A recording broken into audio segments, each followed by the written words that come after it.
이번은 이제 한국경제개론 세 번째 시간이 되겠습니다. 어, 오늘 강의는 제목은 한국경제 전략에 대해서 말씀을 드리려고 합니다. 한국경제 성장이 어떤 전략을 가지고 진행이 되어 왔는가, 그것이 몽골 경제에는 어떠한 시사점을 던져주고 있는가, 그런 부분들을 한번 생각할 수 있는 그런 시간이 됐으면 좋겠습니다. 네, 목차를 보시면 일단 그 빈곤의 함정이라고 하는 부분을 조금 다뤘으면 좋겠어요. 이 빈곤의 함정이라고 하는 것은 매우 중요한 시사점을 가지고 있는데 사실 우리가 이 강의를 시작하면서 제가 맨 처음에 던진 질문이 어떤 나라의 경제는 빠르게 성장하고 어떤 나라의 경제는 그렇지 못하고 그래서 제가 루카스 에피소드를 설명을 드렸잖아요. 한국과 필리핀의 1960년도의 상황 매우 유사했지만 한 30년이 흐르니까 굉장히 큰 경제 성장의 격차가 보였더라. 근데 이제 이 빈곤의 함정이라고 하는 말씀은 이제 아무리 노력을 해도 그 함정에서 빠져나올 수 없는 어떤 그러한 상황이 연출될 수가 있다. 그런 메시지가 되겠습니다. 사실 경제 성장을 함에 있어 가지고 우리가 이제 생산 요소를 크게 두 가지를 볼 수가 있잖아요. 하나는 이제 자본 스탁, 자본 투입, 또 하나는 노동 투입 이렇게 볼 수가 있는데 어떤 것이 이 경제 성장의 기여도가 더 클까요? 노동 투입이 더 클까요? 아니면 자본 투입이 더 클까요? 뭐 이건 뭐 두말할 필요가 없죠. 자본 투입이 훨씬 더 큰 기여도를 가지고 있습니다. 그래서 노동과 자본을 분리해서 사실 생각할 수가 없기 때문에 자본을 노동으로 나눈 값을 가지고 변수를 가지고 설명을 하기 시작하는데 어쨌거나 이 빈곤의 함정에 결정적으로 탈출할 수 있는 유일한 도구는 사실 자본에 있는 거죠. 자본 스탁, 자본 또는 투자. 그게 매우 중요한 전략으로 생각을 할 수가 있어요. 내용을 잠깐 좀 설명을 드리겠습니다. 빈곤의 함정이라는 것이 경제발전론을 배우면서 매우 중요한 서브젝트 중에 하나가 되겠습니다. 그래서 이 자본 스탁이나 1인당 산출이 낮은 상태에서 머물러 있는 거예요. 낮은 상태에서 균형을 이루고 있는 거예요. 그 벗어날 수 없는 그 이리 가지도 못하고 저리 가지도 못하는 트랩에 빠져 있는 그런 상태가 된다고 하는 거죠. 근데 그런 상황이 발생할 수 있다는 겁니다. 그래서 이런 빈곤의 함정이 발생할 수 있는 경우는 결과적으로 보니까 자본의 평균 생산성이 감소하는 구간과 또 평균 생산성이 증가하는 구간이 이게 딱 맞물려서 연결되는 존이 발생할 때 이런 것이 발생할 수가 있다. 네, 그렇게 지금 이론적으로 설명을 하고 있어요. 한번 볼까요? 좀 여러분들이 수식을 좀 접할 겁니다. 비록 이게 여러분들 경제학을 전공하지 않았지만 이걸 뭐 여러분들이 완벽하게 이해할 필요는 없습니다.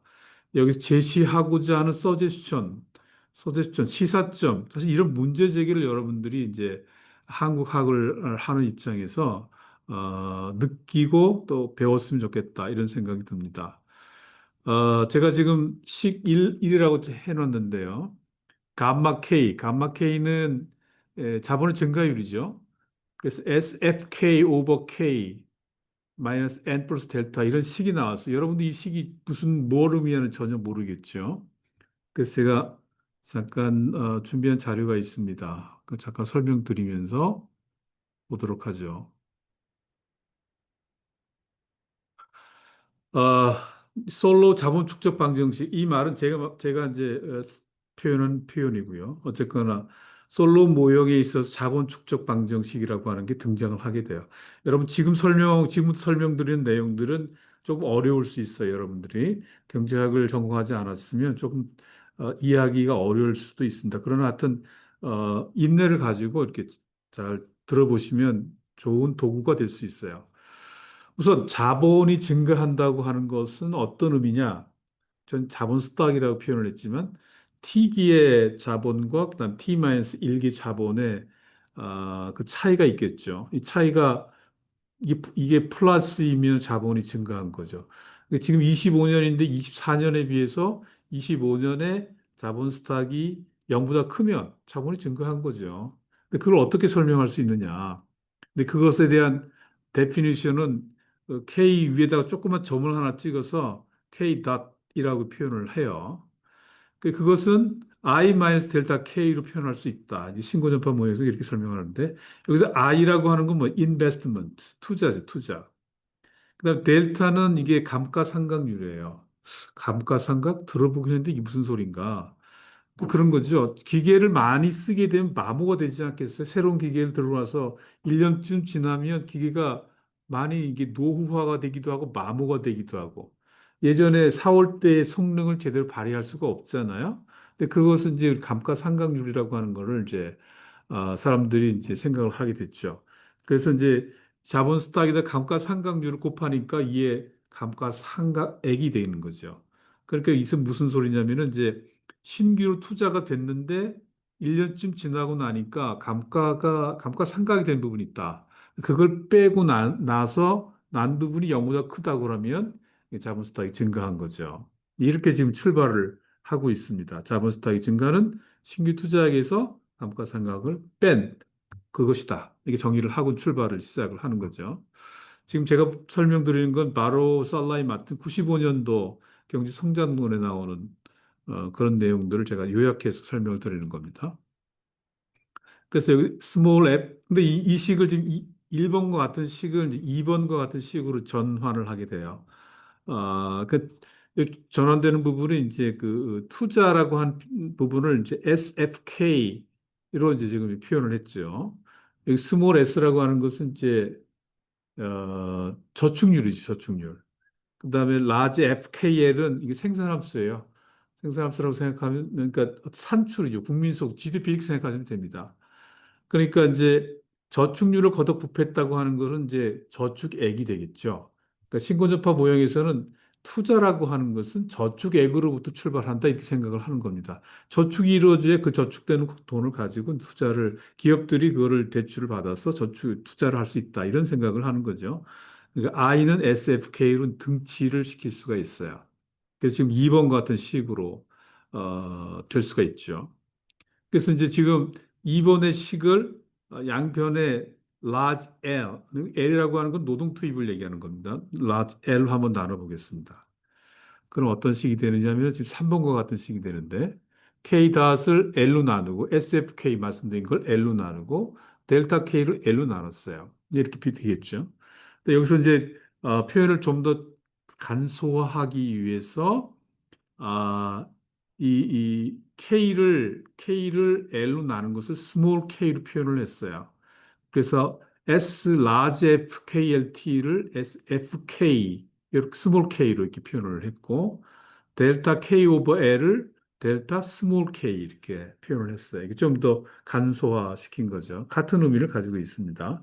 스몰 K는 라지 K를 노동 투입이 나눴다. 사실 이것은 노동 장비율 또 자본 계수 이런 표현들을 쓰고 있어요. 그러니까 경제학에서는 늘 쓸 수 있는 일반적인 용어입니다. 근데 여기서 이제 K 오버 L을 한번 시간에 대해서 미분을 하게 됩니다. 여러분 미분을 잘 이해를 못할 수도 있습니다. 따라오시면 돼요. 미분은 이제 뭐야 음, 분자 분모에 대한 미분의 방식은 그렇습니다. 지금 K를 L로 나눈 이 값을 미분을 하게 되면 먼저 L을 제곱을 시키고 위에 분자에는 K를 먼저 미분을 시간에서 미분하고 분모에 있는 L을 곱해줘요. 그 다음에 마이너스 해주고 분자에는 K는 아까 미분했으니까 그대로 두고 분모에 있는 L을 한번 미분을 해줘요. 이런 식으로 미분의 공식이 나와 있잖아요.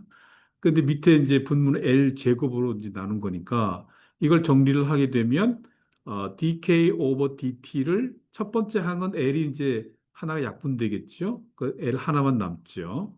그다음에 마이너스 그다음에 K를 L로 한번 나눠주고 dl 오버 dt를 또 L로 한번 나눠주면 이건 더 정확한 이퀄라이즈가 되겠죠.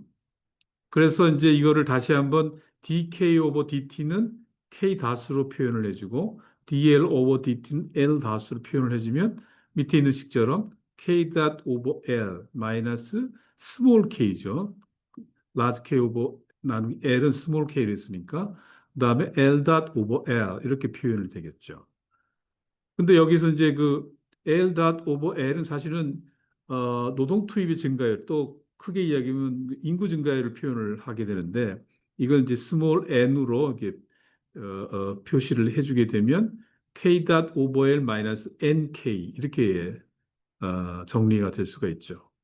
그렇게 되면 이제 지금 전체적인 K 닷은 K 닷 오버 L 마이너스 NK인데 K 닷 오버 L로 다시 정리를 해주게 되면 스몰 K 닷 플러스 NK 이렇게 정리가 됩니다. 이게 5번식이라고 가정하면 그럼 3번식하고 5번식은 사실은 K 닷 오버 L을 표현하는 두 가지 방식이 되잖아요. 두 개 사실은 같은 식이 되는 거죠. 그러니까 3번과 5번을 이제 등치를 시켜 보면은 바로 이제 지금과 같은 식이 되죠. 그래서 K 닷 오버 L을 SFK 마이너스 델타 K 이퀄 K 스몰 K 닷 플러스 NK로 이제 등치 이퀄라이즈를 하게 되면 또 이걸 한번 파란색으로 표시된 부분을 주목해 보세요.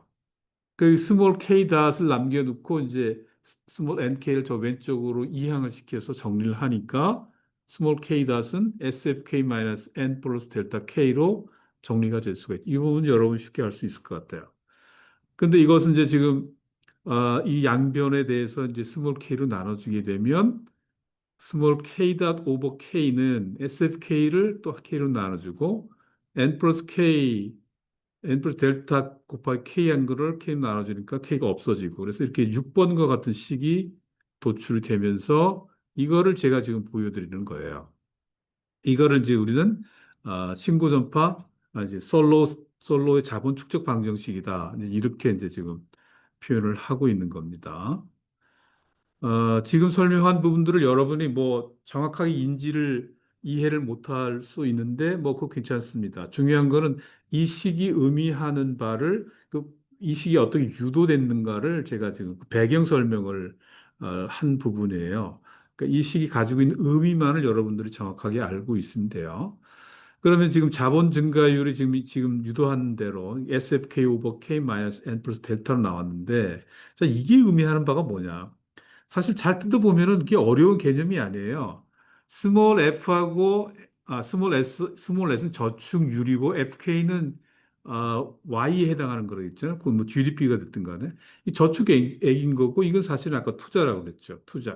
투자에서 델타는 이제 감가상각률이니까 감가상각한 부분을 이제 빼준 거다. 그렇게 이해를 하면 되는 거예요. 다시 말하면 신규 투자에서 감가상각액을 빼준 거를 좀 수식으로 다시 한번 정리한 거에 불과하다. 이렇게 이해를 하게 되면 됩니다. 그런데 만약에 SFK 오버 K가 N 플러스 델타보다 크게 되면 당연히 람다 K라고 정의된 이 부분이 0보다 크겠죠. 람다 K가 0보다 크다고 하는 것은 자본 증가율이 0보다 크니까 어떻게 돼요? 자본이 계속 증가하는 거죠. 투입이 되는 거죠. 근데 반대의 경우는 당연히 또 람다 K가 0보다 작게 되고 자본 증가율이 음수가 되니까 자본은 감소하게 되는 것을 설명을 하게 됩니다. 자, 이건 수식은 뭐 그렇다 치더라도 이걸 좀 직관적으로 그래프를 한번 해서 표현을 해보자 이거죠. 빈곤의 함정이라는 그래프를 제가 그려봤는데 잘 못 그렸어요. 이게 지금 좀 정확하게 좀 그려줘야 되는데 누가 좀 나를 도와줄 수 있는 사람이 있으면 좋겠지만 하여튼 좀 명확하지가 않네요. 우선 맨 처음에 Y축은 이거는 GDP 같은 산출을 의미하는 거죠. 산출.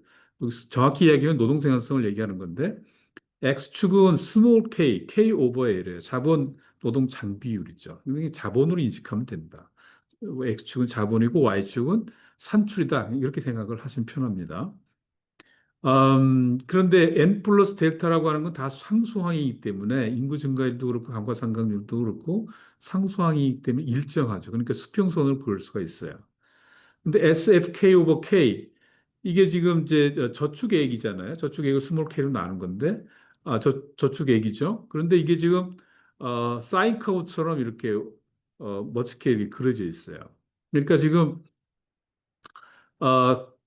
SFK 오버 K가 N 플러스 델타보다 크냐 작으냐에 따라서 자본 증가율이 커질 수도 있고 작아질 수 있고 아까 지금 설명을 드렸죠? 지금 이 어, 식에서 보는 것처럼 페이지 5페이지 보는 것처럼 SFK가 N 플러스 델타보다 크면 자본 증가율이 커지는 거예요. 자본 투입이 계속된다는 거죠.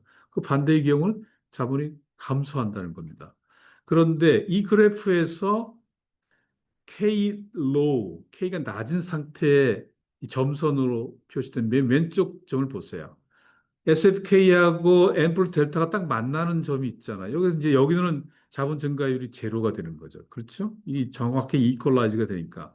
근데 그거 왼쪽에서는 SFK 오버 K가 N 플러스 델타보다 커요. 그 자본 증가율이 0보다 큽니다. 자본은 계속 증가하는 거죠. 거기까지는 좋아요. 그런데 이제 그 밑에 구간을 들여다보면 N 플러스 델타가 SFK 오버 K보다 커요. 이렇게 되면 어떻게 돼요? 자본이 줄어드는 거예요. 자본 증가율이 마이너스예요. 줄어들게 되는 거예요. 그러니까 다시 점선 있는 부분 K로로 다시 수렴을 하게 되는 겁니다.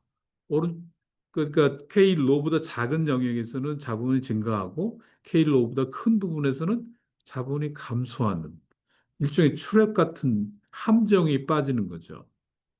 그럼 K 미들, K가 좀 규모가 커졌어요. K 미들로 한번 가보세요. K 미들로 가면 역시 만나는 점에서는 자본 증가율이 제로죠. 그런데 그게 우측으로 가게 되면 SFK 오버 K가 N 플러스 델타보다 커서 자본 증가율이 0보다 커요. 자본이 계속 증가하죠.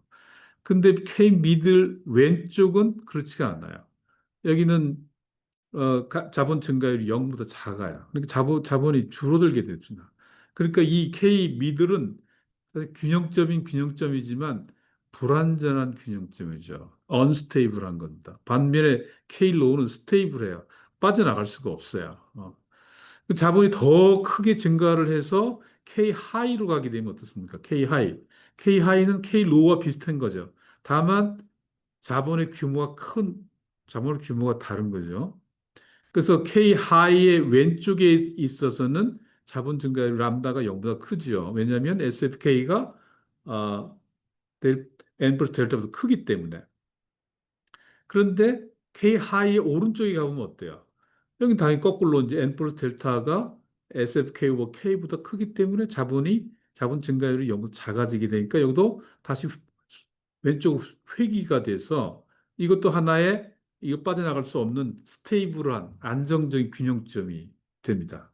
그러니까 여기서 지금 균형점이 세 가지가 있는데 하나는 매우 낮은 수준의 K 상태에서 K low, 매우 K가 높은 상태에서의 K high 이 두 가지가 안정적인 균형점이고 중간에 있는 K 미들은 안정적이지가 못해요. 어느 쪽으로 오른쪽으로 가든 왼쪽으로 가든 그런 상황이 발생할 수밖에 없는 그런 상황입니다. 그러니까 지금 우리는 관심 있는 것은 빈곤의 함정, 파워드 트랩 이거죠. 자, 그런데 이것이 의미하는 바가 뭐냐 이거죠. 제가 말씀드렸지 않습니까? 자본이 경제 성장에 기여하는 바가 크다고 그랬죠. 경제 성장에 기여한 바 크다고 하면 결과적으로 GDP에 또 산출에 더 큰 영향을 미치는 거죠. 그 얘기는 뭐냐면은 사실은 노동 생산성으로 그거를 이렇게 대차해서 노동 생산성으로 이렇게 바꾸어 가지고 이해를 하면 훨씬 쉬울 수가 있습니다. 어, 그 그림은 이제 잠시 후에 말씀을 드리고요. 그래서 K 로우의 경우에는 이제 K 로우보다 작은 구간에서는 람다 K가 0보다 크니까 자본을 계속 투입을 하게 되는 거고 반대의 경우는 자본 투입이 감소가 된다. 이 구간은 자본의 수학 체감이 있다. 그러니까 자본의 수학 체감이란 말도 사실은 경제학적 용어인데 여러분들이 쉽지는 않을 거예요. 수학 체감이라는 것은 그냥 이런 개념이에요. 예를 들어서 자본이든 노동이든 요소 투입을 한 단위 증가를 했는데 처음에는 이제 산출이 많이 증가했겠죠. 근데 점점 그 투입을 한 단위씩 증가할 때마다 산출이 증가하는 속도가 또 둔화되는 거예요. 그 수학이라고 그러죠. 수학이 체감하는 거예요. 거꾸로 자본이나 노동을 한 단위 증가했는데 처음에 그 산출이 점점 증가하게 되면은 수학 체증이 되는 거죠. K로에서는 지금 기울기가 지금 이렇게 우하향하고 있잖아요. 이건 수학이 체감하는 거예요. 근데 어떤 그 터닝 포인트를 지나는 순간, 저점을 지나는 순간 다시 올라가죠. 기울기가. 이건 수학 체증이 되는 거죠. 그 파버티 트랩은 수학 체감이고 K 미들은 수학 체증이 되는 거죠. 또 K 하이에서도 기울기가 줄어들고 있잖아요. 이 수학체의 감이 되겠죠. 그걸 이제 설명하는 것이 지금 이런 상태가 되고 K 로는 안정적인 균제 상태. 말은 균제가 한문으로 되어 있는 건데 사실 일정하다는 얘기예요. 스테디 스테이트, 영어로는 스테디 스테이트. 그런 상태가 되고 이거를 우리는 소위 빈곤의 함정이다. 빠져나갈 수 없는 여출압에 갇히게 되면 여출입에 갇히게 되면 더 이상 성장을 하지 못하는 거죠. 근데 아주 낮은 규모에서, 그러니까 저소득 국가, 저성장 국가에서 빠져나가지 못하는 출랩에 갇힌다. 그런 얘기가 됩니다.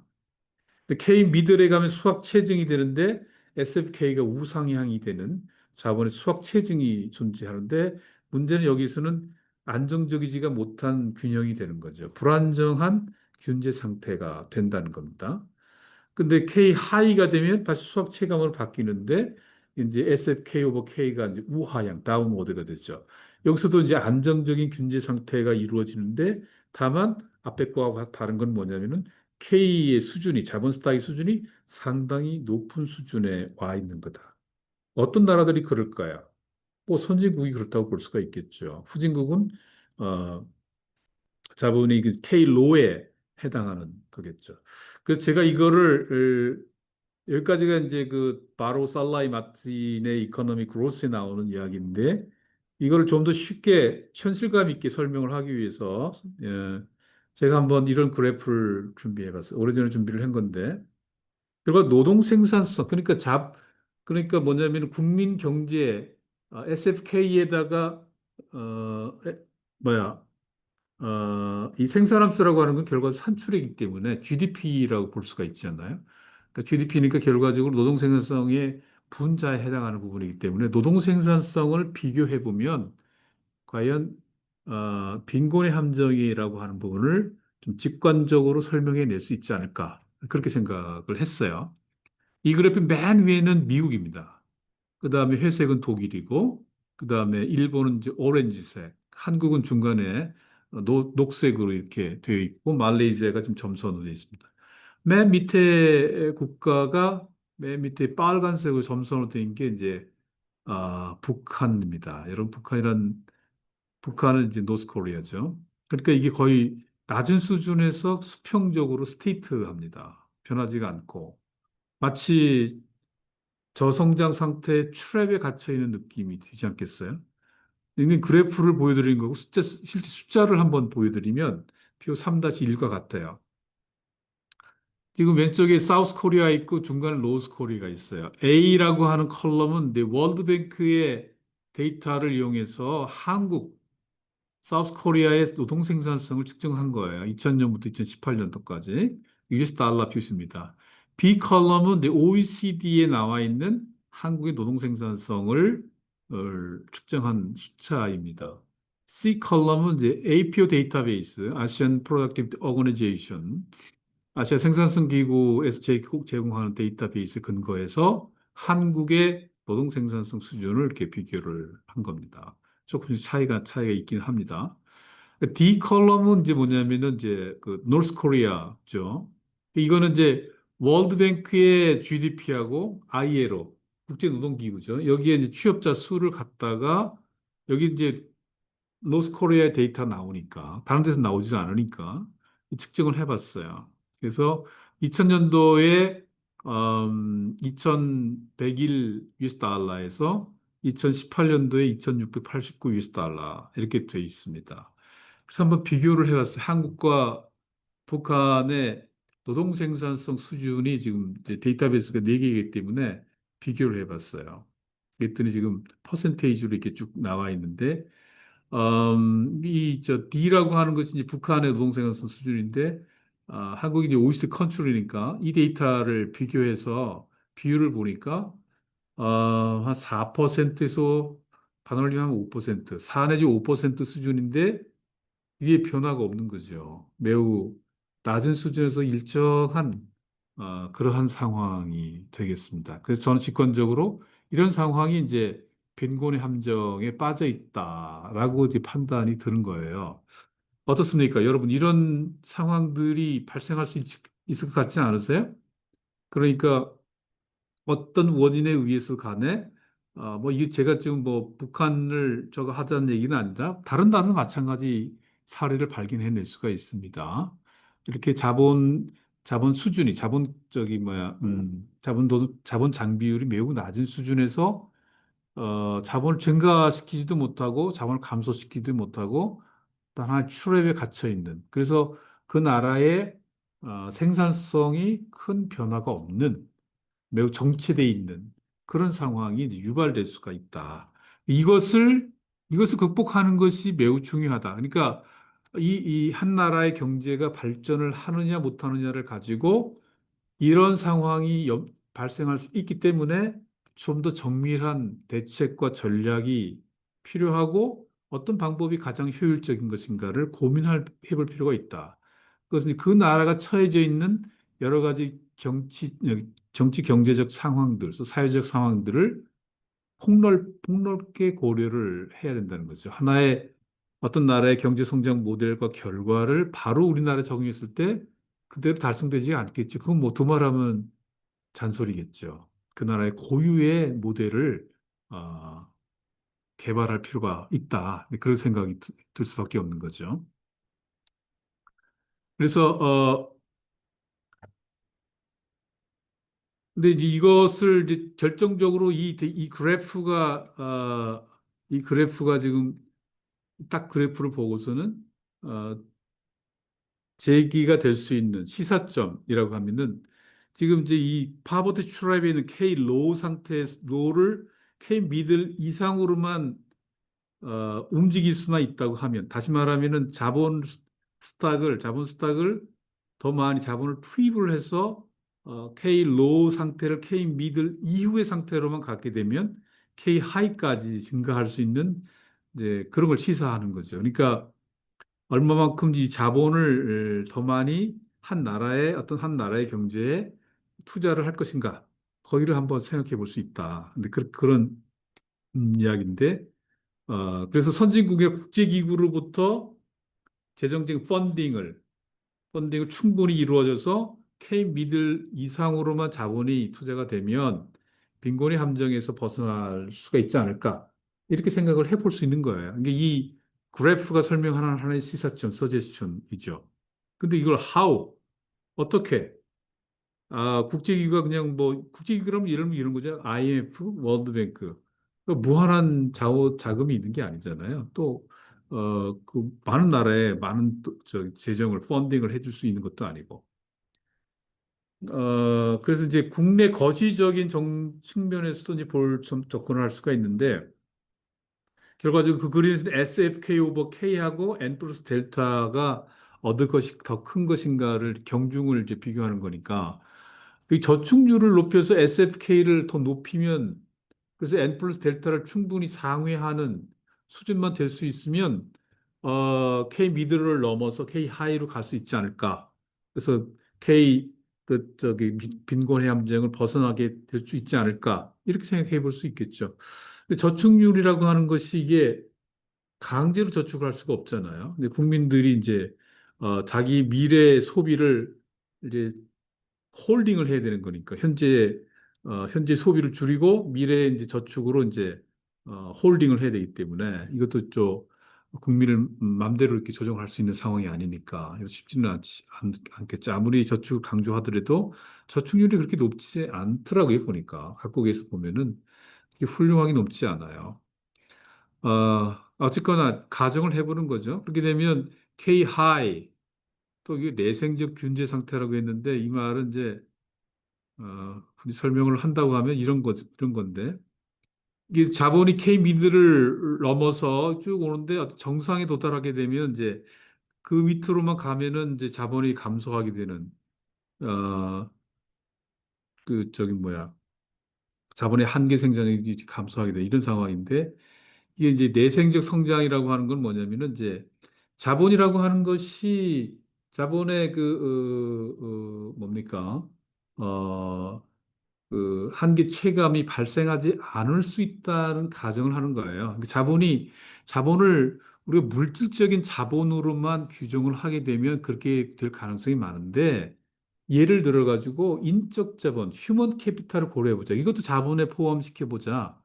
그러면은 자본이 굉장히 많이 증가할 수 있지 않겠느냐. 그래서 따라서 경제가 계속 증가할 수 있지 않겠느냐. 경제가 이 엔도지니어스란 말 내생적이라는 게 안에서 발생하는 거잖아요. 경제 내부에 인적 자본을 많이 축적을 시키고 교육도 시키고 직업 훈련 시키고 그래서 학습 효과 높이고 그래가지고 인적 자본이 풍부해지면 경제가 성장할 수 있다 이런 가정을 하고 있는 거예요. 그래서 자본이 지금 이렇게 감소하지 않고 우하향하지 않고 그냥 수평으로 계속 유지가 될 만큼 갈 수 있다. 근데 이런 설명하는 건데 뭐 거기까지 여러분들이 이해할 필요는 없어 보입니다. 어쨌거나, 어, 음, 내성적 균질 상태까지도 발전할 수 있다. 뭐, 그렇게 이제 가정을 해볼 수가 있죠. 이제 S를 움직일 경우에 있죠. 그 다음에는 뭐냐면은 이제 아까 말씀드린 것처럼 국제적인 원조에 기대는 거예요. 그러니까 IMF나 월드뱅크로부터 어, 투자를 이끌어오는 거죠. FDI도 가능하겠죠. 그렇게 되면 이제 FK가 스몰 FK는 이제 Y에 해당하는 거니까 자본이 투입이 되면은 FK가 증가하겠죠. 그렇게 되면 이제 S&P 전체가 오른쪽으로 움직이게 되면서 이제 아, 빈곤의 함정을 벗어날 수 있지 않을까. 이렇게 이제 한번 생각해 볼 수 있다고 하는 건데 이것도 실무적으로는 그렇게 쉽게 달성할 수가 있지 않죠. 왜냐하면 그렇게 되면은 어, 가난한 나라들이 벌써 이렇게 다 성장하지 않았겠습니까? 지금 이제 우크라이나뿐만 아니라 중동에도 전쟁 상황이 있어서 막 그 나라의 건물이라든지 모든 자본 형태가 막 파괴되고 그러잖아요. 이런 상태가 되면 그 나라의 경제가 발전할 수 있겠어요, 나중에? 안 되죠. 엄청난 자본 투자가 이루어져야 됩니다. 다시 말해 건물도 새로 짓고 그 안에 들어가 있는 뭐 기계 등거 다시 사서 설치를 해야 되는 것이고 이런 모든 자본에 해당하는 부분들이 다시 설치가 돼야 되는 거죠. 이것 마치 반드시 빈곤의 함정이라고 제가 정의를 하지 못하지만 자본이 매우 부족한 상황이 발생할 수 있기 때문에 빈곤의 함정에 당분간은 빠질 수밖에 없다. 그 생각이 드는 거죠. 극단적인 예가 될 수 있겠습니다. 한국의 경우에 제가 사례를 한번 보여드리겠습니다. 한국의 포항제철이라고 하는 제철 회사가 있습니다. 철강을 만들어내는 거죠. 지금은 뭐 엄청난 회사로 성장을 했어요. 근데 1965년도가 이제 한국과 일본이 한일협정을 맺습니다. 한일협정이라고 하면은 이제 일본이 한국을 강점한 시즌이 있었잖아요. 36년간. 그래서 이제 일본이 거기에 이제 대가를 지불하는 그래서 한국에다가 이제 자본을 그러니까 저기 뭐 한일 협정에 근거해서 한국 정부에게 일본 정부가 이제 배상을 하는 거죠. 무상 3억 달러, 유상 2억 달러. 그 당시 65년도에 5억 달러를 이제 빌려주기도 하고 또 제공해 주기도 하고. 근데 중요한 건 뭐냐면 이 엄청난 자금의 50% 이상이 포항제철에 투자가 됐다는 겁니다. 76년. 76년 어때요? 한국이 경제개발 계획을 막 시작 62년에 했으니까 14년 후의 일이잖아요.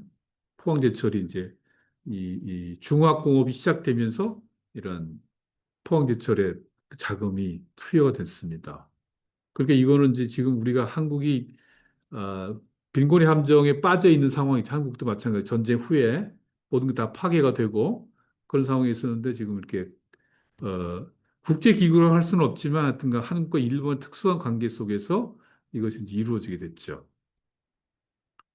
그 얘기가 지금 계속 백서에 그게 밝혀졌다. 뭐 그런 얘기를 하는 건데 그래서 지금 포항제철이 이렇게 멋진 모습으로 건축이 되고 시설물들이 들어오게 되고 나중에는 이런 고로를 통해서 이제 철강이 만들어지는 그런 상황이 됐죠.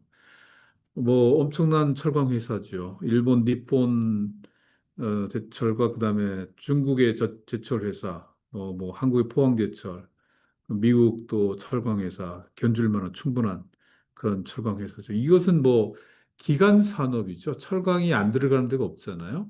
매우 중요한 인프라죠. 그러니까 이런데 이제 한국이 관심을 가지고 투자를 하기 시작했다. 그런 얘기입니다.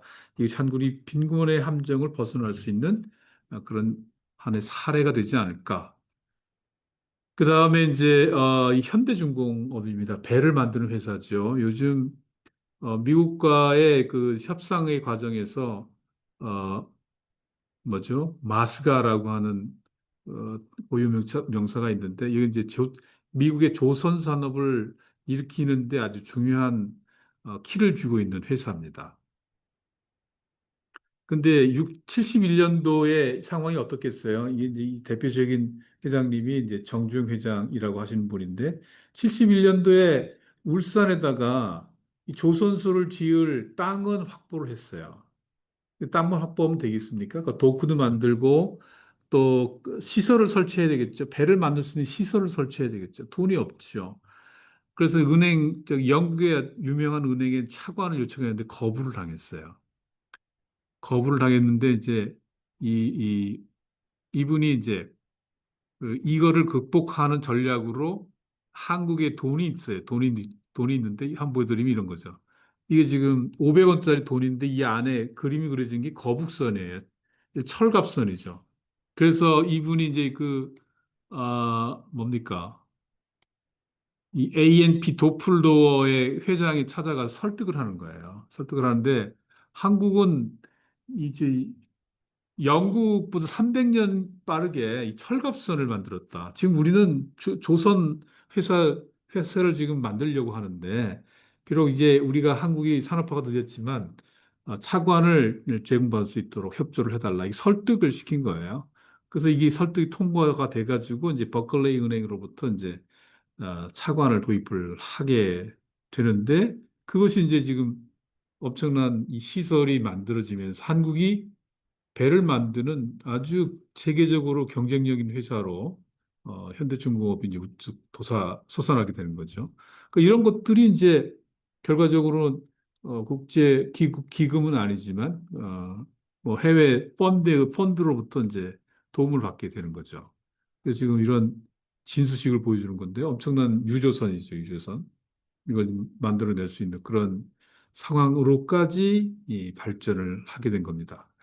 그러니까 이제 한국이 이제 60년대 아주 전쟁의 결과로 모든 것이 다 파괴가 된 상황이지만 당연히 빈곤의 상황이 빠져 있었고 발전할 수 있는 가능성이 거의 없었지만 이런 자본의 그것이 자체적으로는 자본이 아닐지라도 자본의 투자를 통해 가지고 탈출하게 되는 그런 상황이 될 수 있었다라고 하는 겁니다. 그러니까 그래프에서 봤던 K 미드를 넘어서게 되는 상황으로 발전을 하게 됐다고 하는 거죠.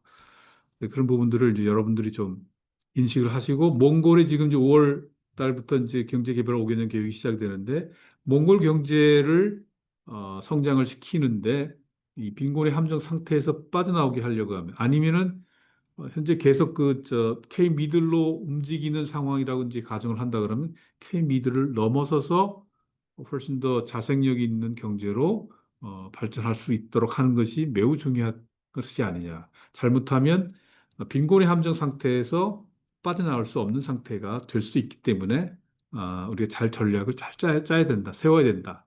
그런 말씀을 좀 드리고 싶습니다.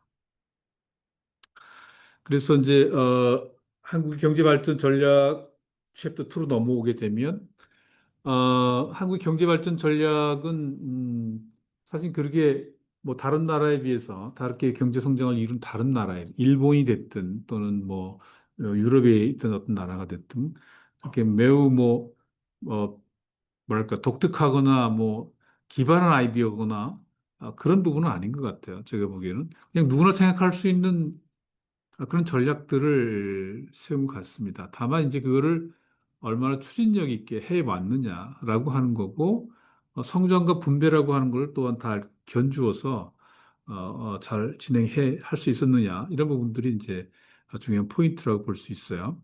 그래서 이 한글의 이제 빈곤의 악순환을 이제 넘어서기 위해서 사회 간접 자본, 사회 관점이 제가 말씀드렸잖아요. SOC. 그다음에 기간 산업 이런 것이 구축이 필요했죠. 이건 뭐 당연 누구나 생각할 수 있는 그런 거 아니겠어요? 도로를 놓고 철도를 놓고 또 기간 산업이라고 하는 철강 산업, 또 기계 산업, 또 전자 산업 이런 걸 구축을 하는 거고 이거 뭐 누구나 생각할 수 있는 그런 부분이죠. 두 번째는 이제 수출 주도형 성장 전략을 취했어요. 이건 좀 갈라질 수가 있어요. 좀 이따 설명을 드리겠지만 수출 주도형 전략이 있을 수 있지만 수입 대체형 전략도 있을 수가 있거든요. 근데 한국은 이제 수입을 대체하는 것이 아니라 수출을 더 많이 하겠다. 대외 개방을 통해 가지고 또 경쟁력을 기업들이 경쟁력이 있어야 되니까 수출 주도형 성장 전략으로 목표를 잡았다. 그다음에 이제 중요한 게 자본이죠. 자본을 우리 국내에서는 자본이 부족하기 때문에 외국 자본을 이제 차관 형식이 됐든 어떤 형식이 됐든 이제 들여와야 되잖아요. 이 foreign direct investment 이게 당연히 필요하죠. 그다음에 이제 정부가 주도하는 관리 방식을 채택을 했다. 초기에 이제 박정희 대통령이 이제 경제개발 5개년 계획을 주도해 하셨는데 이 정부가 주도하는 그런 관리 방식을 택했죠. 제가 지지난 시간에 말씀드렸지만 그런 것이 나중에 IMF까지 와가지고는 이제 거기서 마무리가 되고 민간 주도로 이제 바뀌는 한국 경제가 됐습니다. 이런 전략들을 추구한 거예요. 여러분들이 보시기에 이게 그렇게 창의적이거나 그렇게 뭐 갑자기 남들이 알지 못하는 방식이거나 그런 건 아니잖아요.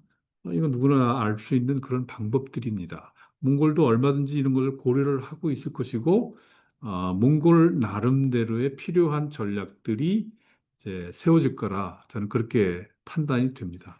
어, 그래서 이런 부분들 다시 한번 체킹하면서 과연 이거를 같은 조건이라고 하면, 같은 전략이라고 하면 이를 통해서 과연 우리 경제가 좋아질 수 있을 것인가? 그러기 그를 위해서는 무엇을 해야 할 것인가?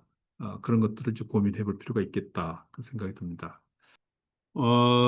발전 전략이 여러 가지가 있을 수 있는데 하나씩 한번 살펴보도록 하면, 어, 우선 경제개발 계획을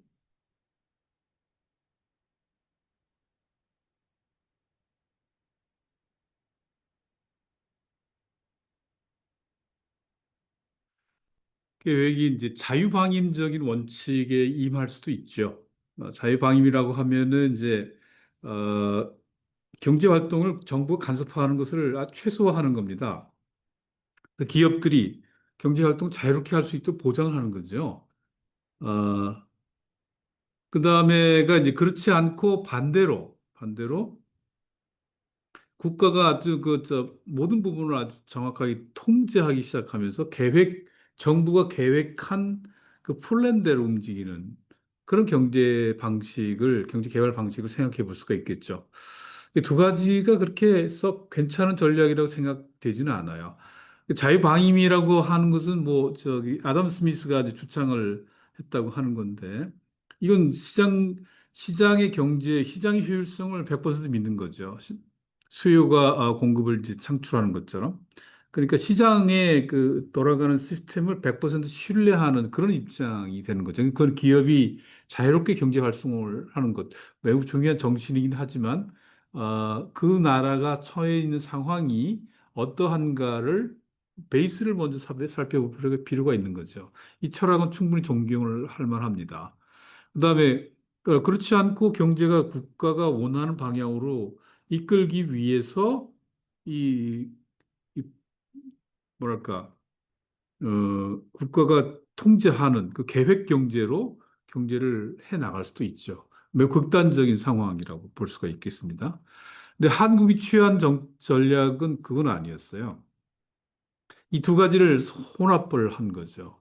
그러니까 시장 경제를 또 시장의 효율성을 존중하면서 그러니까 기업들이 마음껏 기업을 활동을 해서 GDP에 기여할 수 있도록 하는 것도 있으면서 완전히 100% 기업에 방임하는 것이 아니라 국가가 일정한 부분 계획하는 거죠.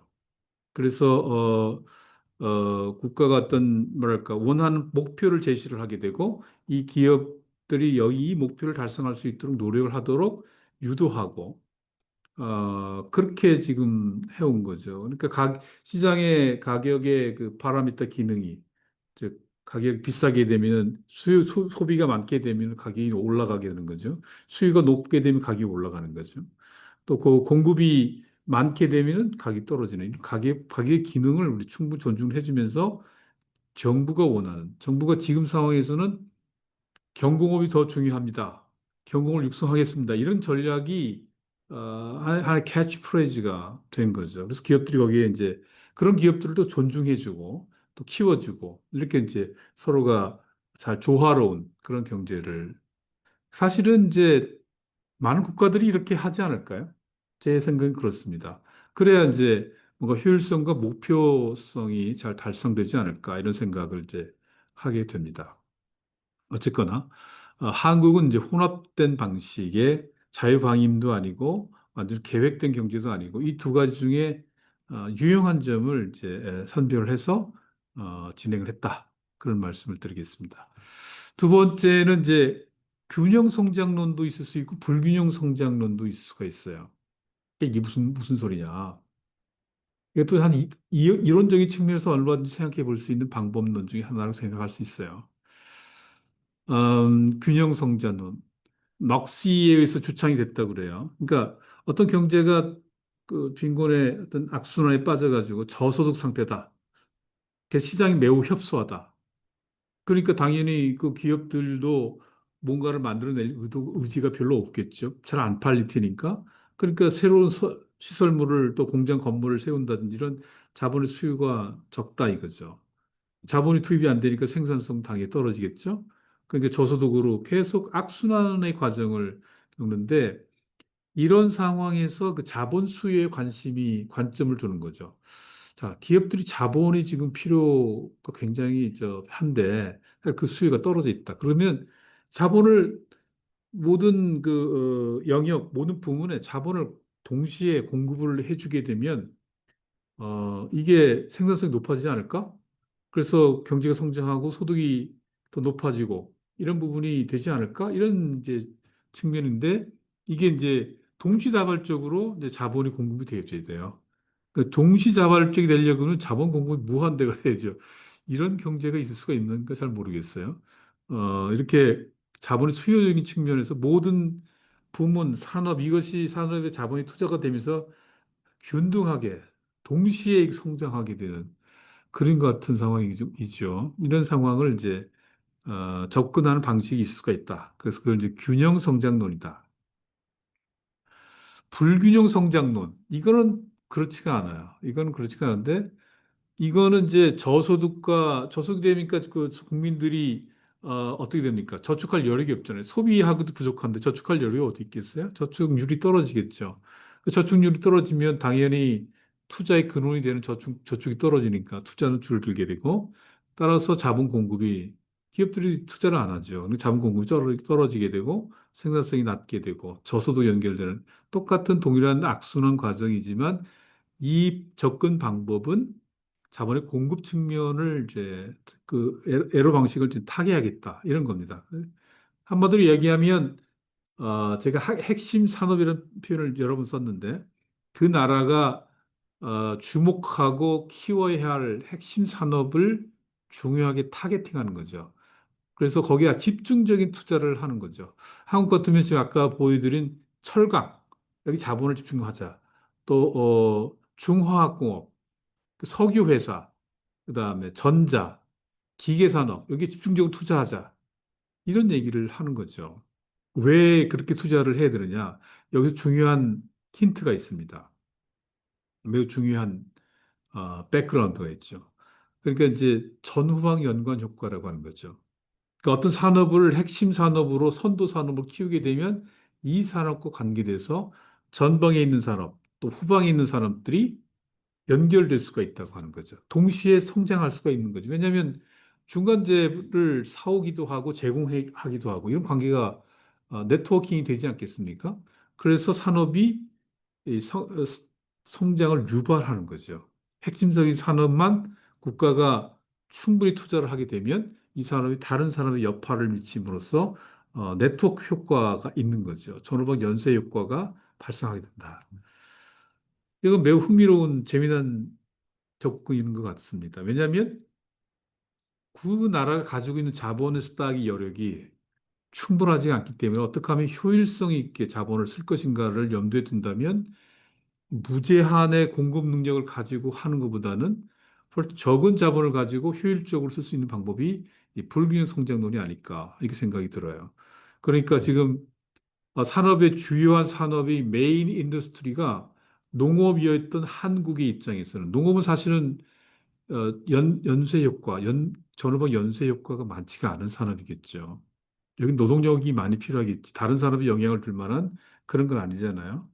그러니까 농업 중심 국가가 지금 공업 중심 국가로 이동을 하도록 하는데 결정적 기여를 할 수 있는 접근 방법이 이제 이 불균형 성장론이다. 그런 겁니다.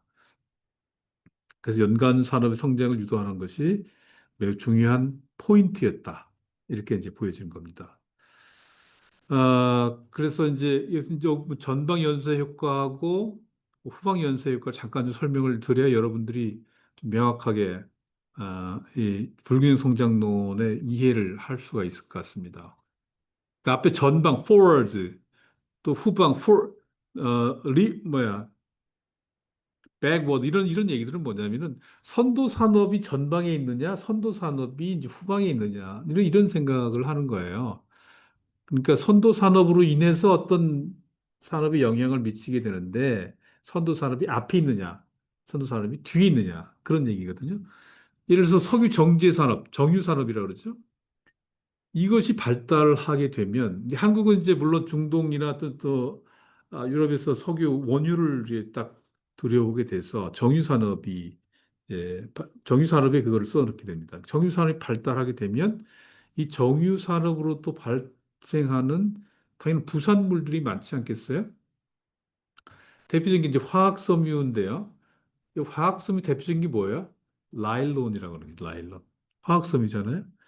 이 정유산의 부산물로 나오는 정유산이 잘 발달되면 이 부산물들이 많이 발생하게 되잖아요. 그래서 섬유 산업에 원재료를 공급하게 되는 상황이 되는 거죠. 그러니까 이 화학 섬유가 발달하게 되는 거죠. 그렇게 되면은 결국 섬유 산업이 발달하게 되는 거잖아요. 이렇게 선도 산업이 지금 앞에 있어요. 그러니까 전방 연쇄 효과라고 보는 겁니다. 당연히 링크가 되고 동시에 같이 성장을 하게 되는 그런 효과를 발휘하게 되는 거죠. 후방 연쇄 효과는 이 선도 산업이 뒤쪽에 있어요. 선도 산업이 뒤쪽에 있어요. 그러니까 대표적인 게 뭐냐면 자동차 산업이죠. 자, 자동차 산업이 지금 뒤쪽에 있다는 얘기는 자동차 산업이 이 성장을 하게 되면 자동차 산업에 필요한 뭐가 있어야 됐습니까? 일단은 자동차의 바디를 구성하는 철강이 들어와야 돼요. 철강 산업이 당연히 또 원재료를 공급하기 때문에 발달하지 않겠어요? 또 자동차의 유리가 또 필요하니까 유리 산업도 당연히 자동차의 원재료를 공급을 하게 되는 이런 상황이 돼서 자동차 산업이 현재 뒤쪽에 후방에 있기 때문에 이 산업이 발달하게 되면 앞에 있는 산업들이 자연적으로 발달하게 된다. 성장을 하게 된다. 이런 얘기입니다. 그러니까 이제 입장을 서로 바뀌려면 근데 동시에 전후방 연쇄 효과가 잘 발달할 수 있도록 유도하는 것이 정부 전략의 입장에서 보면 매우 중요하다. 그 생각이 듭니다. 그림으로 한번 잠깐 좀 보게 되면 여러분들이 이걸 뭐 혼돈할 수 있어요. 혼돈할 수 있어요. 전후방 연쇄 효과 이런 거죠. 그래서 선도 산업이 앞에 있게 되는 이제 지금 여기 주류 산업인 것 같은데 앞에 있게 되면 이것으로부터 나오는 부산물 이런 것들이 이제 부산물에 해당하는 산업이 이제 발달하게 되면 이건 전방 연쇄 효과다 이렇게 보는 거죠. 밑에는 이제 뭐 지금 이게 뭐 농기계 같은데 이게 지금 선도 산업이라고 보는데 이 선도 산업이 후방에 있게 되고 앞에서 어떤 산업이 원재료를 공급해 주는 상황이 되게 되는 거죠. 그러면 이제 서로가 연관 효과가 있어서 발달하게 되는 거고 이렇게 뭐 수평적 관계도 있을 수가 있다. 그런 얘기입니다. 그러니까 이런 관계들을 한번 생각해 보면서 어떠한 산업을 육성을 하는 것이 맞는 것인가. 그러니까 불균형 성장을 해야 될 하게 된다고 그러면 타겟팅이 될 만한 선도 산업을 뭘로 정할 것인가. 몽골에서는 어떤 산업을 핵심 산업으로 정할 수 있나요? 제가 잘 모르겠지만 어떤 말에 고민을 해볼 필요가 있죠. 균형적인 성장을 하는 것보다는 오히려 불균형 성장을 하시는 것이 훨씬 더 가성비가 높지 않을까 그렇게 생각이 들게 됩니다. 그다음에 이제 아까 말씀드렸지만 한국은 수출 주도형 산업 전략을 택하게 됩니다. 수입 대체형 산업이 아니라 수입 대체형이 없다는 얘기는 아니지만 기본적인 메인 전략이 수출 주도형 산업화 전략이었습니다. 그뭐 특별한 설명이 필요 없을 정도로 매우 쉬운 얘기죠. 그래서 국제 경쟁력을 강화시키는 것이 중요한데 국제 경쟁력을 강화한다는 말이 뭔가요? 국제 경쟁력은 어떤 기업체가 만든 제품이 해외 시장에 나와서 가격적인 측면, 디자인 측면, 또 퀄리티적인 측면에서 우수하게 되면 해외에서 수요가 발생하겠죠. 그렇게 되면 수출이 당연히 증가하게 되고 그런 상상을 하는 거죠. 한국이 맨 처음에는 중화학공업을 가지 못했잖아요. 섬유산업, 신발산업에 어, 비교 우위가 있었어요. 그거를 해외 시장에서 훨씬 더 좋은 가격에, 좋은 품질에 이런 제품을 공급을 하게 되려고 하면 결과적으로 수출 주도형으로 가야 된다. 이렇게 볼 수가 있는 거죠. 그래서 이제 이 전략이 한국 경제에는 아주 정확하게 들어맞았습니다. 60년도 이후에 경제 성장이 계속 10% 이상까지 올라갈 수 있었던 거는 바로 수출 주도형에 방점을 두었기 때문에 그렇다라고 저는 판단이 됩니다. 수출 주도형 산업화의 주요 내용을 보면 해외 시장 중심의 생산을 목표로 하고 국제 무역에 적극적으로 참여하고 따라서 비교 우위가 있는 상품을 수출하는 거죠.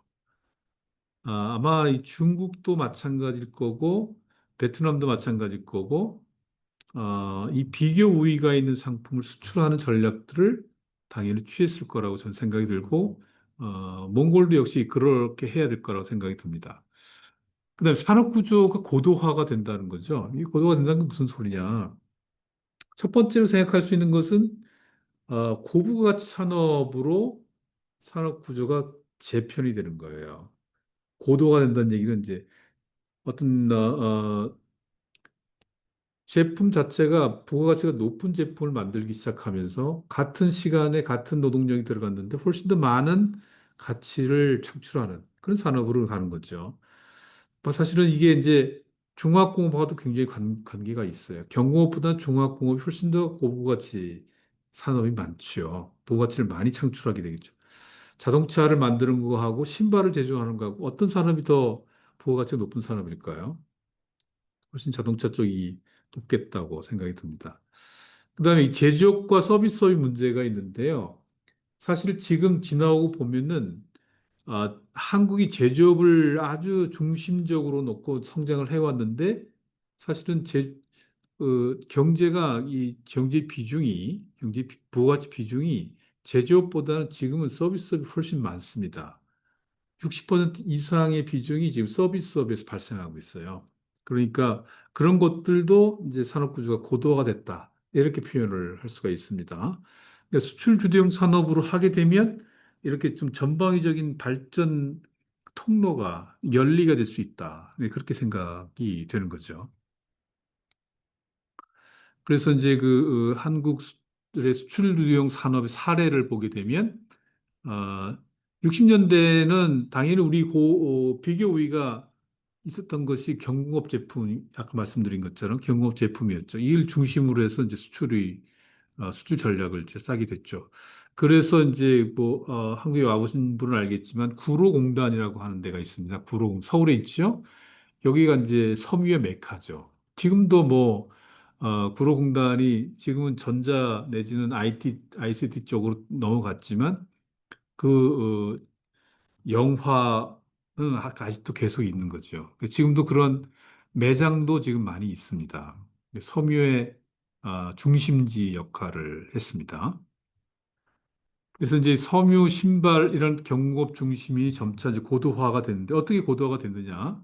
섬유 신발 경공업 제품을 중심으로 수출이 이루어졌지만 이 점차 전자 대표적인 게 LG전자, 삼성전자 이런 거죠. 전자회사, 자동차, 현대, 조선도 현대가 들어가 있죠. 이 첨단 산업으로 고도화되고 이제 발전이 되는 이런 것이 이제 그 수출 주도형의 성장 전략에 따른 결과들이다. 그렇게 이제 보여지게 되는 겁니다. 이 수출 주도형 산업화 전략 한국 경제를 급속도로 성장시켰고 산업 구조를 이제 고도화하는 데 아주 크게 기여를 했다. 그렇게 정리할 수가 있겠습니다. 근데 이 수출 주도형 산업화에 이제 어떤 한계가 있죠. 뭐 이것이 당연히 한계가 있을 수가 있죠. 왜냐하면 결과적으로 내수보다는 수출에 더 방점이 찍히다 보니까 해외 시장에서 어떤 상황이 발생할 때 변동성이 있을 때 매우 위험할 수가 있어요. 그 대표적인 게 이제 경제 위기잖아요. 예를 들어서 오일 쇼크 같은 게 있었어요. 수출 주도형 산업은 굉장히 아주 뭐랄까 결정적인 한계죠. 갑자기 석유 오일 값이 올라가다 보니까 원가 자체가 올라갈 수밖에 없고 굉장히 이제 경쟁력이 떨어진 거. 지금 또 뭐가 있습니까? 무역 환경 변화 중요한데 관세 전쟁이 지금 전 세계 지금 화두잖아요. 자, 일본이 지금 미국에 파는 자동차의 관세는 15%로 확정이 됐습니다. 한국도 그렇게 협약이 됐는데 아직까지는 25%의 관세를 내게 돼 있어요. 그러면은 같은 기능을 가지고 있는 같은 클래스의 자동차를 여기서 팔 때 어디가 더 유리하겠습니까? 일본이 훨씬 유리하겠죠. 가격적인 측면에서. 이렇게 국제시장의 변동성 내지는 구조적인 변화 이런 것들이 또 경제적인 위기 미국에서 글로벌 금융 위기가 발생했잖아요. 이건 대한민국 관계없이 이루어진 거잖아요. 그런 것은 대한민국의 수출을 먹고 사는 대한민국에서는 굉장히 위험한 어떤 한계로 느껴지게 되는 거죠. 그다음에 이제 수출에 너무 집중하다 보니까 내수 시장에 이제 어, 규모가 사이즈가 줄어들 수밖에 없는 그런 거죠. 그런 위축이 될 수 있는 가능성이 있습니다. 그러나 뭐 그것은 얼마나 극복할 수 있는 부분이라고 생각이 들어요. 또 이제 산업 간의 불균형이 심해질 수가 있죠. 왜냐하면은 특정한 산업에 대해서 불균형 성장할 뿐만 아니라 여기 수출을 집중적으로 하다 보니까 그 산업은 성장하지만 그렇지 않은 산업은 성장이 둔화가 되는 정체가 되거나 그렇게 생각할 수가 있죠.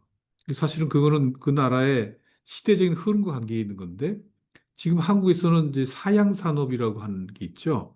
아까 우리 이제 60년대 경공업 위주의 성장을 했던 섬유나 신발 산업은 이제 사양 산업화돼 있습니다. 그러니까 이제 지금 한 나라이지만 산업 간의 불균형이 이제 발생할 수가 있을 겁니다. 그런 상황들이 존재할 수가 있죠.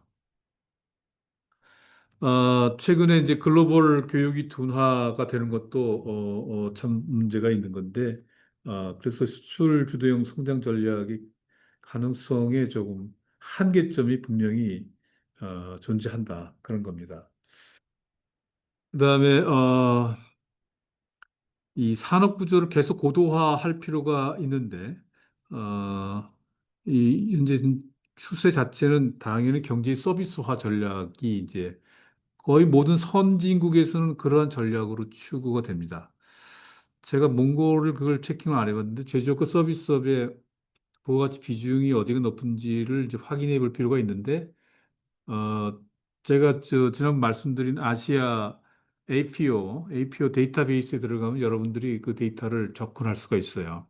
그래서 지금 현재 상태의 몽골의 산업 구조의 상황, 제조업의 비중이 부가가치 비중이 높은지 아니면 서비스의 부가가치 비중이 높은지 그거를 또 확인해 볼 필요가 있을 것 같습니다. 그다음에 해외 시장에 대해서만 이제 중심을 갖고 있다 보니까 내수 시장도 어, 소외가 되고 있는 부분을 좀 극복할 필요가 있다. 그래서 내수 시장을 활성화하고 경제가 밸런스를 이제 맞출 수 있도록 노력할 필요가 있다. 이런 생각들도 이제 생각해 볼 수 있겠죠. 그다음에 두 번째로 제시가 될 수 있는 것이 이제 수출 주도형이 아니라 수입 대체형 산업화다. 이 말은 그렇게 어려운 말이 아니잖아요. 그러니까 우리나라가 수입하던 제품을 우리가 수입하지 않고 국내에서 생산한다. 그 수입을 대체한다. 이런 얘기죠. 그러니까 해외 의존도를 줄이는 거죠. 국내 산업을 육성시키고 그런 전략인데 아, 이게 그렇게 썩 나이스한 전략이라는 생각은 들지 않아요. 이것은 언제든 이걸 수출 주도형이나 수입 대체형이라는 것을 이분법적으로 구분할 필요는 없어요. 이 두 가지를 믹스할 수 있습니다. 한 가지만 고집할 수가 없는 거거든요. 필요에 따라서는 수입 대체형도 필요하지 않겠는가? 왜냐하면 전략이 경제 개발 계획이 초기 단계에서는 뭐 아무리 수출 주도형을 외친들 대외 경쟁력이 약한데 또 비교 우위 상품이 많지 않은데 그걸 이렇게 쉽게 접근할 수 있는 부분이 아니죠. 수입 대체형을 잠정적으로는 취할 수가 있습니다.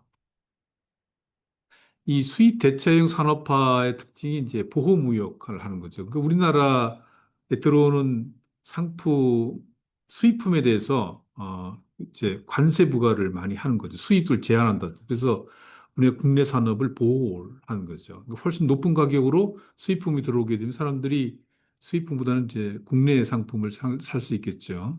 그런 보호무역주의가 생길 수가 있죠. 근데 생산을 확대하는 것이 목적이니까 필요한 제품을 직접 생산할 수 있도록 그렇게 해서 국내 생산이 확대될 수 있다. 그다음에 특정한 산업을 육성을 왜냐하면은 수입 대체를 해야 되니까 그 산업을 이제 육성을 하게 되면서 어, 기술력과 경쟁력을 이제 강화시키고 보호할 수 있다. 그러나 이제 이 수입 대체에서 수출 지향으로 전환될 수도 있다. 이런 가능성은 언제든지 열려 있다. 이렇게 생각을 해야 될 겁니다. 초기에 단기적으로는 수입 대체를 할 수 있지만 장기적으로는 수출 지향으로 돌아설 수도 있다. 이런 생각은 해볼 필요가 있는 거죠. 장점은 이제 국내 산업을 보호를 하니까 산업 기반을 강화할 수가 있죠. 국내 산업이 이제 생산성도 높이고 또 기술 경쟁력도 이제 당분간은 향상시킬 수 있는 그런 목적을 가질 수 있죠. 그다음에 이제 국내 산업을 육성하다 보니까 당연히 고용이 이제 증가할 수가 있죠. 고용이라는 건 제가 뭐라고 말씀드렸습니까? 고용은 파생적인 수요다. 그러니까 생산이 이루어지면 그 파생으로 고용이 창출된다. 이런 얘기죠. 그러니까 우리 국내에서 생산이 이루어지게 되면 예를 들어서 신발이나 섬유산이 막고 활성화됐을 당시 한국에 고용을 많이 증가시켰어요. 대표적인 게 농촌에 있는 젊은 청소년들을 많이 도시로 이동시키게 됐습니다. 아까 말씀드린 구로공단에 가면 그러한 흔적들이 많이 있어요.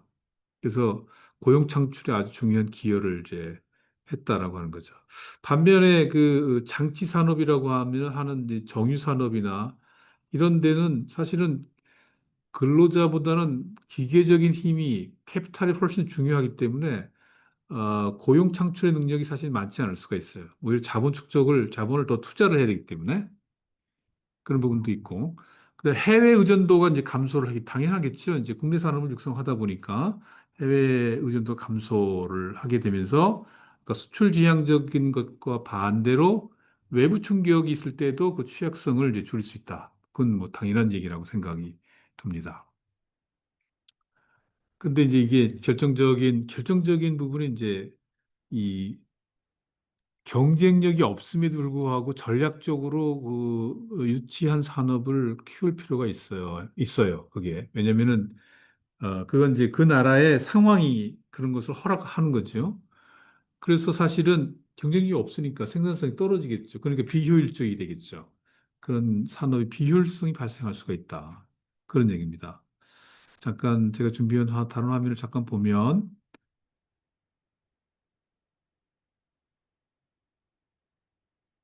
이런 거죠. 유치 산업을 보호한다는 거예요. infant industry. 아주 이 어린애처럼 아주 경쟁력이 떨어지는 이런 산업을 보호할 수가 있어요. 이게 이제 한국이 이런 초기에 경제개발 초기에 유치산업 보호론이 많이 주창이 됐죠.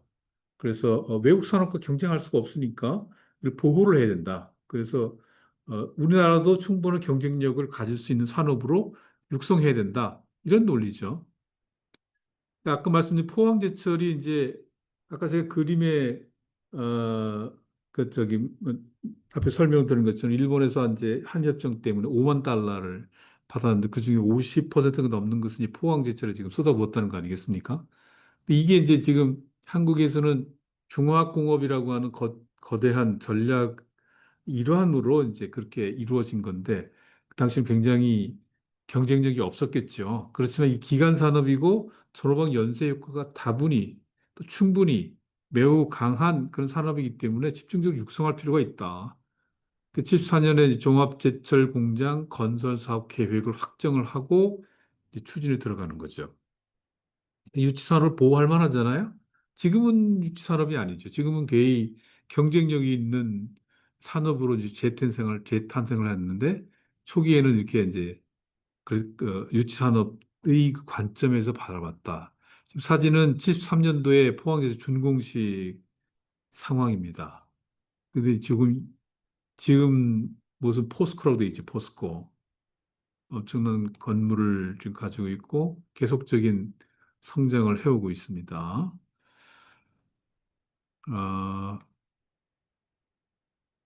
다시 본론으로 들어와서 어, 그 소비자 후생이 감소한다는 얘기는 뭐냐면은 이제 수입 대체를 이제 하게 되니까 우리 국내에서 만든 제품은 가격이 싸지는데 수입품이 가격이 높아지게 되겠죠. 관세라든지 이런 걸 통해서라든지. 그러니까 소비자의 후생이 더 돈을 많이 줘서 소비를 해야 되기 때문에 후생이 감소할 수가 있습니다. 그다음에 이제 이 산업이 이제 국내에서만 존재하는데 국내 수요에 대응해서 산업을 육성하다 보니까 이제 해외 제품과의 경쟁력이 약화될 수가 있겠죠. 그건 다 충분히 예상할 수 있는 그런 상황이죠. 그렇지만 전략적으로 수입 대체를 해야 할 예, 그런 필요성도 존재한다. 이것은 좀 여러 오픈 마인드로 이해를 할 필요가 있습니다. 한국에서도 아까 포항제철 말씀드렸지만 다른 예가 있어요. 그래서 이제 수입 대체를 시켰던 다른 예를 보면 대표적인 게 시멘트입니다. 시멘트. 시멘트가 이제 이 한국에는 강원도라는 지역이 있는데 여기는 이제 거의 산으로만 이루어져 있어요. 이 안에서 이제 그 시멘트 원료가 충분히 매장이 돼 있기 때문에 이거를 이제 그 개발하는 그런 상황이 돼 있고 시멘트는 건설업에서는 당연히 중요한 원자재로 원재료로 필요한 거잖아요. 한국이 성장하려면 시멘트는 반드시 공급이 돼야 되는 건데 이거를 다른 해외에서 사온다고 하는 것보다는 국내에서 생산하면 더 좋지 않겠느냐 이런 마인드죠. 그래서 이제 그 초기 60년대 문경 시멘트 공장을 이제 건설을 하게 됩니다. 이, 이뿐만 아니라 62년도에 쌍용양회, 한일시멘트, 현대시멘트, 아시아시멘트, 동양시멘트 유명한 시멘트 회사들입니다. 지금도 존재하고 있죠. 이런 것들이 육성을 하고 공장을 세우고 그래서 아, 수입을 하지 않고 우리가 자체적으로 생산을 하는 그런 상황이 이제 있었죠. 지금 사진을 보여드리게 되면 이게 시멘트 공장입니다. 강원도 영월에 있는 쌍용량의 공장이죠. 이 엄청난 시멘트가 예전에는 그냥 그걸 뭐라 그러죠? 레미콘이라고 요즘은 얘기해요. 레미콘, 레디메이드 된 콘크리트죠. 어, 그런 것들도 여기서 지금 만들고 있는 상황이 되겠죠. 시멘트는 굉장히 중요한 원자재고 그 수입 대체를 먼저 시작을 했다. 그런 말씀을 드리겠습니다. 해외 사례도 충분히 많이 있을 수가 있어요. 대표적인 게 중남미 사례가 된다고 합니다. 여기는 조금 그 히스토리가 있어요. 이 배경이 조금 다른데 1929년, 30년 사이에 세계적인 대공황이 있었습니다. 여러분 잘 모르시겠지만 이때 저 루스벨트 대통령 시절입니다. 그런데 이 국제 무역이 마치 지금 이제 코로나 위기처럼 국제 무역이 확 위축이 되니까 미국의 밑에 있는 중남미 국가들이 미국에 수출을 많이 했을 거 아니겠어요? 그러니까 저쪽에 저기 뭐야, 미국이 저런 어려운 상황이 있으니까 수출을 하기에 좀 문제가 있겠죠. 수입을 별로 이제 못하지 않겠습니까? 그 수출 경제가 한계가 이제 생기게 되는 거죠. 어, 반면에 이제 이 남미 국가들은 미국으로부터 수입을 하는 제품들이 많았을 텐데, 그래서 이제 이 뭐랄까, 수출보다는 수입 대체가 중요한 아이템으로 정책의 화두로 이렇게 떠올랐어요. 그게 하나의 백그라운드가 될 수가 있죠. 그러면서 이제 통상적으로 이 개발도상국이 이 부가가치가 낮은 일차 상품 수출하고 가격이 비싼 공산품을 수입하는 무역 구조가 생길 수 있습니다. 예를 들면 이제 대표적인 게 중동 석유잖아요. 석유를 채굴 해가지고 수출하잖아요. 공산품을 이제 수입을 해야 될 거 아닙니까? 가격이 차이가 많죠.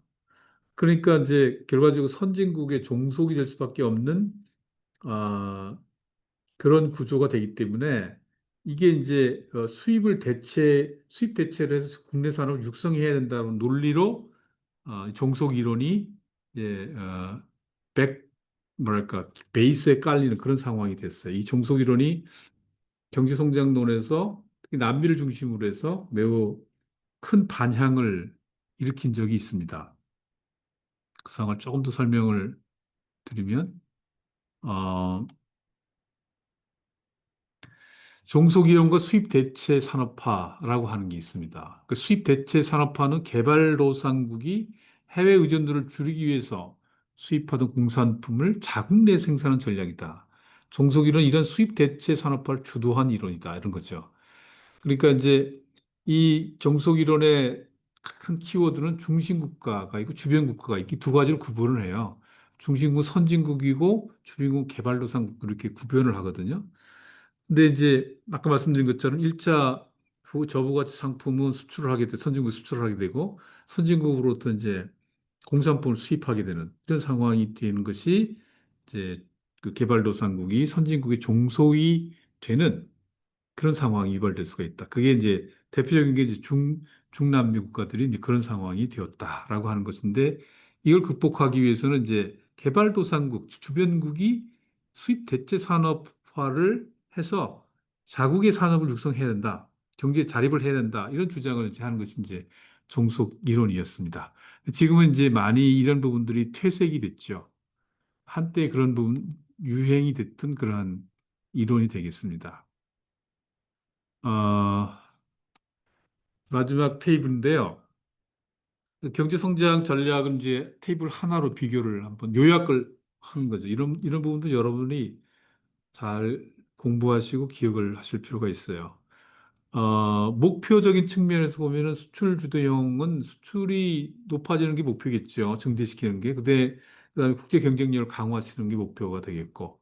수입 대체는 당연히 공산품이라든지 해외에서 들어오는 부분들 수입 대체를 국내 산업으로 대체하는 것이 목표고 자립 경제를 구축하는 거다.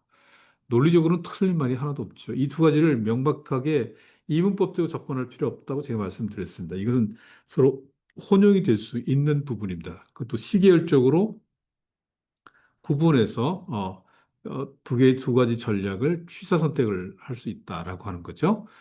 정책적인 측면에서는 수출을 주도는 개방적이다. 자유경쟁을 목표로 하고 있고 수입 대체는 보호무역이고 자국산을 보호했다. 뭐 그것이 기본적인 맥락이 아니겠습니까? 구조가 그렇기 때문에 산업 발전의 측면에서 보면은 이제 수출 주도는 비교 우위 산업을 육성을 했다. 한국 대표적인 것이 섬유 산업, 신발 산업을 초기에는 육성을 많이 했죠. 기술 혁신 이런 것을 이제 중요한 키워드로 보고 있고 수입 대체는 수입이 대체되는 국내 산업을 육성하고 초기에는 단순 제조업을 위주로 해서 이제 왜냐하면 기술 정도가 낮으니까 또 얼마든지 캐치업을 할 수 있으니까 수입 대체 산업으로 육성을 할 수 있다. 위험 요인 한계죠. 한계는 수출 주도의 경우에는 말씀드린 것처럼 대외 경제의 변동성에 매우 그런 샥에 매우 노출돼 있다.